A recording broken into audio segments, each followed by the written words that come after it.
It depends on what day, whether I need it or not. Stop talking or you need an attorney, I'm sure. So. Thank you very much. I yield back. Gentleman yields back. We now go to yet another gentleman from California and a classmate of mine from long ago and someone who's been working on transparency in this area, Mr. Schiff. Thank you, Mr. Chairman, and thank you for holding this hearing. Thank you all for coming. I have the good fortune to represent Hollywood, Burbank, and surrounding communities, and a tremendous number of people in the creative industries. And I always tell my colleagues in Congress it's good for us to spend some time with celebrities because we get an understanding of what celebrity is, and it's not us. When people are trampling you to get the autograph of some actor in a B-level movie or a TV commercial, you get a sense of where you are in the pecking order. But one thing we do share in common with artists is none of us want to see our voice, our likeness used in a deceptive way. None of us want to see that being used to say things we never said, take positions we never held. Frankly, it's terrifying because like you in the creative industries, our reputation really matters. And so, Ms. Wilson or Laney, I wanted to ask you, what's it like to hear some purported recording of yourself that you never made? What would it be like for an artist to hear a song they didn't write with a message they don't support, with a quality that is not up to their own standard, after you spent your whole life trying to create your brand? I mean, it's detrimental. It's really, really difficult. I try to make sure that everything I say on stage, every interview that I have, is thought out. I know that it's going to stay around forever. I know people can pull it back up. And, I mean, there's been times where I have heard something and it sounded so much like me, I was like, did I say that? And it's just really, really scary to think that we're in a time that these kind of things can happen. And I just think there needs to be something done about it.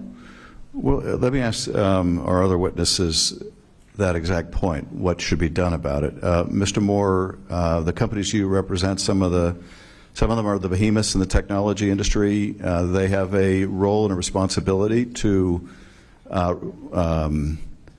take down content that is inauthentic, take down deep fakes.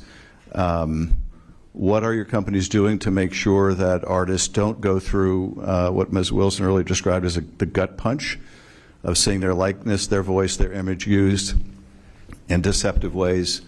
And I'd like to ask Mr. Mason and Ms. Rothman if they could comment also on both what Mr. Moore says they're doing, but also what you think they should be doing that they're not.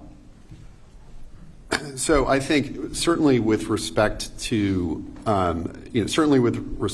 copyright infringement, for example, many of our platform members have robust schemes to take down material that is infringes on those works, and they use technological means, which I'm sure many of my co-panelists are familiar with, to take them down. That's one part. Another thing they do is they have terms of service against particular kinds of content that they do try to enforce and to get those things down. As you know, and as you've probably seen, the practice of content moderation is a really complicated one and raises a bunch of issues. The Supreme Court is considering those now, and it considered them last year in the application of Section 230 in a bunch of different cases. Well, Mr. Moore, let me turn to Mr. Mason on that point, the takedown.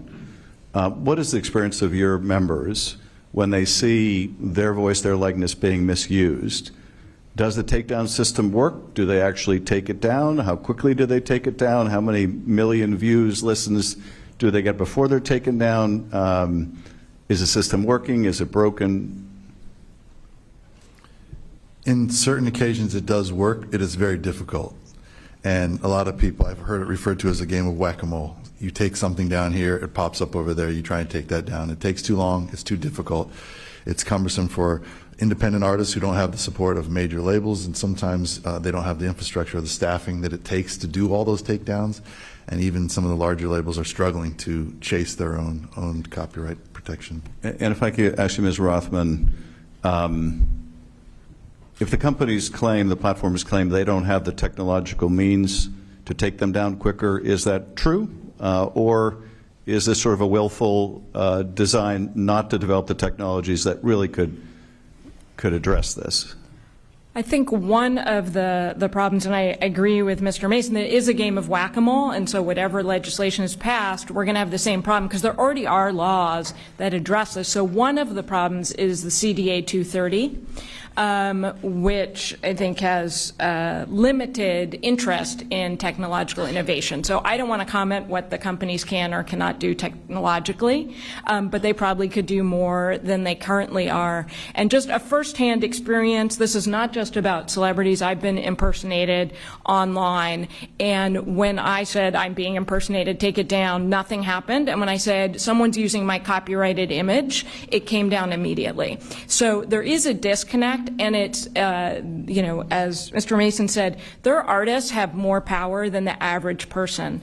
Regular teenagers, grown-ups, everyone are having their images, including in sexual poses, being circulated, and it's very difficult to get them down because the platforms use Section 230 to, and there, as I mentioned in my submission, there's a circuit split on whether state right of publicity claims are exempted from the 230 immunity from liability or included within it, and that has allowed some defenses in otherwise winning cases, and the platforms need to take some responsibility for taking down this material if we're going to have any effort under any laws, whether you pass new ones or just try to enforce the ones on the books. Thank you, Mr. Chairman. Thank you.